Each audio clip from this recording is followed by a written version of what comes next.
All right, class. First up, as always, good day. I'm glad you're here. So, today we're going kind of on a tangent on government. Yes, we're still talking about government, but we are going to kind of um, go a little close to government, but also economics. Okay, because today we're going to be talking about communism. Okay, we will be talking about all three systems of economics: communism, socialism, and capitalism. Okay, because they do tie into what type of government you do have. You're going to have that type of economic system. You're not going to have capitalism, a communist economic form with a more capitalistic or democratic type of government. It's not really going to work. Okay, so, for the objectives today, we're going to analyze what communism really means, or examine how communism became popular amongst the poor and middle class people, and we'll create an argument on whether the people will ever rise up and overthrow the 1%, also known as the rich and the owners. Okay, so here is your warm up question or your warm up picture. Now, if you notice on the left side, it says trickle down theory. This is a legitimate theory that some people believe in economics, that if the rich and wealthy get what they want, um, then the middle class will then get what they want, and whatever's left over will go down to the poor. Okay, so it's kind of like a if you ever seen those pyramids with cups, that if you pour on the top cup and once it gets filled, it'll spill down into the other cups and so on and so forth. Okay, that's basically their theory. And let me move my little video camera thing right here, move that to the center. There we go. So if you look to the right, it says the trickle up practice. Okay, and you see the guy, he's there um, with the magazine up on top and some of that. Now, the question is basically asking you to spot the difference between what's on the left side and what's on the right side. Okay, there are several things. Now, if you're having trouble, you're not getting it, you just don't see it, I would strongly suggest that you look at the money. Just like everything else in government and economics and stuff like that, follow the money. And you'll see a big difference between what's on the left and what's on the right. Okay. So, again, if you spotted other differences, awesome, great, good job. But if you're having trouble spotting just one, um, follow the money and tell me how is the money different from what's on the left side as opposed to the right side of the picture. Okay. So think about it, write your response, pause the video because we're moving on in three, two, one. So, like I said at the intro, there are three major systems of economics: communism, socialism, and capitalism. We're going to spend a day on each one of them. Okay. But today we're going to look at capitalism. Okay. And the next lesson will be socialism, and the lesson after that will be capitalism. Now, here's the thing: no matter which group you're looking at, communism, socialism, capitalism, there are three major decisions that each of these economic systems need to address. Okay.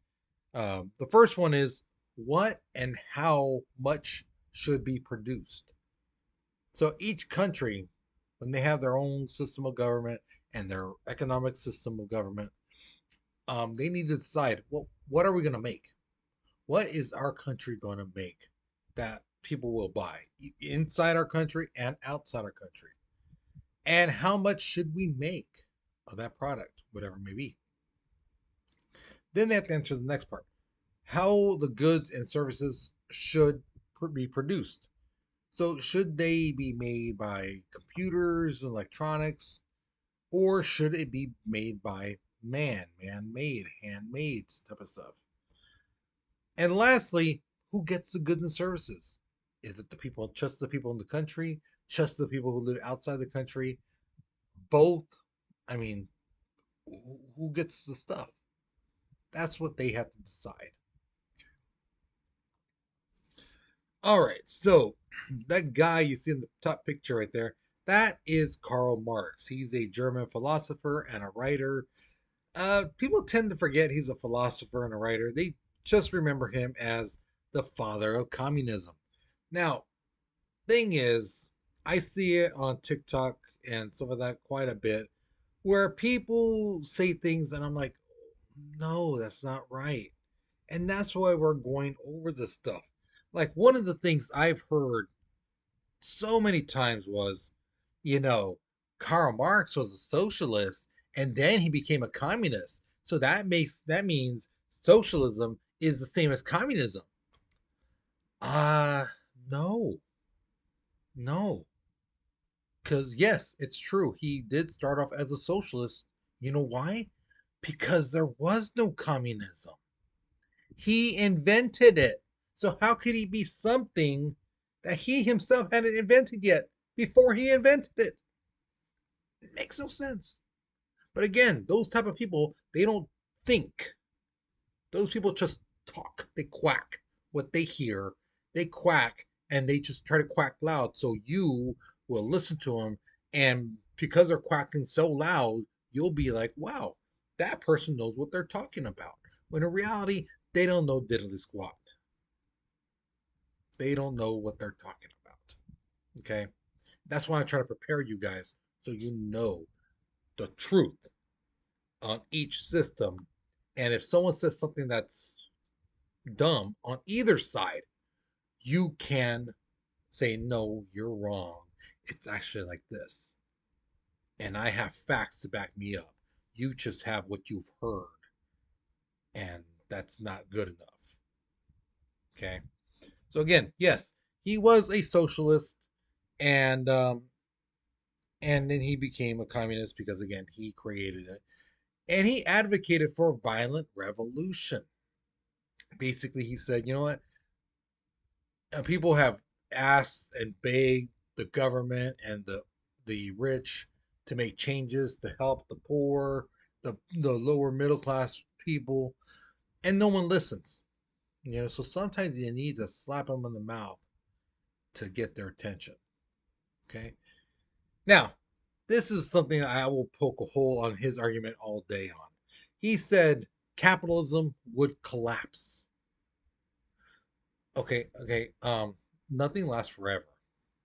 So that whole argument he has of capitalism will collapse, it'll crumble, it'll tear down. Well, yeah, everything tears down. Every empire, every system of government has risen and crumbled time and time again. So just because you say something like that, like, oh, it will crumble. Well, when? Give us the exact time. You can't exactly because you're not a prophet. You're just stating a very vague observation. Oh, it will crumble. Well, so will communism. Now, did I say when it will? No. But eventually it will. Same thing with capitalism. Because again, eventually it will. So that's what I mean. Some people have said, oh, he's so smart because look, it has crumbled, in the past in other countries, blah, blah, blah. Again, well, yeah, everything crumbles. Nothing lasts forever. Okay. So in 1848, he wrote a pamphlet called the Communist Manifesto. Okay. And it's right there. It's still being printed to this day. Okay. And then later, he wrote a book, about 20 years later, he wrote a book called Capital. Now, I've had some students in the past tell me, Martinez, you spelled capital wrong. Okay, here's the thing. He wrote it in German because, again, he's German, and they don't use the letter C in their letters. That's why it's not capital with the C, it's K. Just like his name, Carl. That was a C, it starts with a K. Okay. Now, he believed that in industrialized nations, the population is divided into two groups, basically. The capitalists, the people who own the stuff, and the rich, which are the bourgeoisie. So if you ever heard the word bougie, that's where it comes from. He says those are the rich, those are the people upper class and stuff like that. And then you got the workers, which are the proletariats. They're the ones who do all the work and get paid very little. Whereas the rich and powerful, they make all the money and they do very little work, as opposed to the workers who do all the work get paid very little. Now, Marx interpreted all of human history as a class struggle, and he looked back to the days of the Macedonians, the Greeks, the Romans, the Egyptians, some of that, and he basically said there's always been a fight between the workers and owners. The owners want to own everything, the workers just want a little extra for themselves. And yes, he does have, a case, because there has been cases like that throughout history where the rich and powerful always want more. Why do they do that? It's called human greed. Okay? People always are going to want more. People in power are always going to want more. Really, really rich people are always going to want more money. You know, it's like a black hole in them. They just want more and more, and it's no matter how much they have, it's not going to fill them. They're going to want more. Okay. Now, he also said that as time passes on, the number who controls everything is going to shrink. Okay. So, like, I don't know if you know this, there's like 16 companies that make like all the food and stuff that we eat. He's basically saying that those groups will get smaller. It'll go from like 16 to 8, and then from 8 to 4, and from 4 to 2, and then from 2 to 1. Now, that group is going to get smaller and smaller and smaller. Again, not overnight, it's going to take years, but eventually they'll get down to where it's only like one group, one person who controls it all, and the rest are the workers who are struggling. You know, and he said that when it gets to that point, the workers will rise up in violence and overthrow those who own everything. Because you have to remember, yes, there are a lot of rich people, but there are, for every one really rich person, there's 100, 300, 500 poor people, you know, poor middle class people. So, yeah, there's always going to be more poor people than rich. And he goes, once that happens, once the poor people get upset enough, they're going to overthrow, those rich and powerful people. And then that's when the government's going to step in and decide on all the stuff instead of the really rich people deciding how much stuff product to make. Now it's going to be the government. They'll decide what, how much, and whom to distribute the goods to instead of the greed of the individual or the individual group. Yeah. Now, here's the thing. Under communism, there's a thing called the command economy. This is when the decisions are made at the upper levels of the government and handed down to the managers. So, under communism, the government controls everything. Now, I know you may hear stuff on TikTok and people saying, we live in a communist government. This is a communist country. La la la la about communism. Oh, this political group is all communist. It's like, okay, if we are a communist country, tell me this: who owns Twitter? Who owns Tesla? Who owns Amazon? If you said anything else besides the government, then that right there proves that we do not live in a communist country.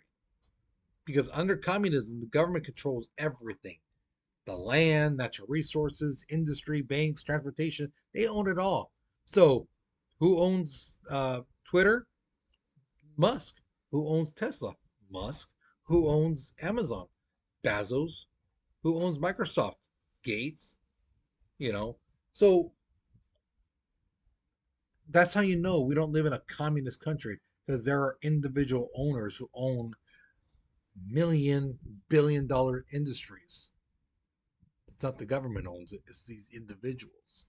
Okay, so that whole argument that people say, oh, well, the government is controlling this and that, the government, no, they're not. Oh, the government making people, these companies pay taxes, they control them then. No, they don't. Those companies don't pay a nickel in taxes because they have great lawyers and lobbyists to basically stop the government from taxing them. Now, under communism too, they control communication. newspaper, magazine, television, radio, movies. Now there are some people who are gonna again try to stay on TikTok and stuff like that. See, the government controls all that stuff too. Really? Then how do you get your information? Exactly. You get it from another source, social media, stuff like that. In a communist country, they would control all of that. Anything and everything they don't like, they will shut it down. So that's what I mean. Those people who say that kind of stuff, they don't know what they're talking about. They're talking it out of their butts. Okay? They don't know what they're saying. Again, all they hear is what other people are saying, and they're quacking the same thing. They have no facts to back it up. Okay? Now, you want an example of a communist country? Look no further than China. China is a great example for a communist country. The People's Republic of China decides on everything. When a new building's being put up, the roads, the schools, what's going to be on the movies, TV shows, radio, things like that, everything. Now, how do we know what's going on in there? How do we know that life conditions are pretty bad over there? People truly struggle to get information out because they can't just post it on TikTok or YouTube or whatever because the government will shut it down. Okay. Um, so what they have to do, they have to be creative, put things on flash drives, give it to people who are in other countries, Hong Kong, Taiwan, um, South Korea, and those people, once they get to free countries that don't regulate what's being posted online, then they can post those videos and pictures and things like that. Okay. So here's my question to you. Do you think we, the United States, will ever get to the point where the poor will gather up and riot to overthrow the rich and powerful in our country? Like storm the houses of Musk and Bezos and Gates and Zuckerberg and all the rich people, Warren Buffett, the Koch brothers, um, all these millionaire, billionaire people. Do you think we'll ever do that? And if you need some reference, take a minute, go to Google, put in um, Dark Knight Rises, like Bane liberates city, and you'll see what I mean. They're dragging in the movie. He's basically telling the citizens, "This whole city's yours. You know, take from the rich because you worked hard, they didn't. That stuff they have is yours." And people go into these rich people's neighborhoods and they're dragging them out of their homes and stuff like that, rounding them up, stuff like that. And yeah, do you think we'll ever get to that point? Okay, so there's the writing prompt on the bottom. Guys, please use the writing prompt when you do your responses. It's not that much to write on there. I believe we will or won't write because and why. Okay, it's not that much. And when you write it like that, you are writing in a complete sentence. Putting no, we won't because that it's not a real complete sentence. Okay. All right. So once you've written your response, that's it for this lesson. So hopefully you learned something new. Hopefully you enjoyed it. Guys, with that being said, you take care, you be safe, and I'll see you guys later.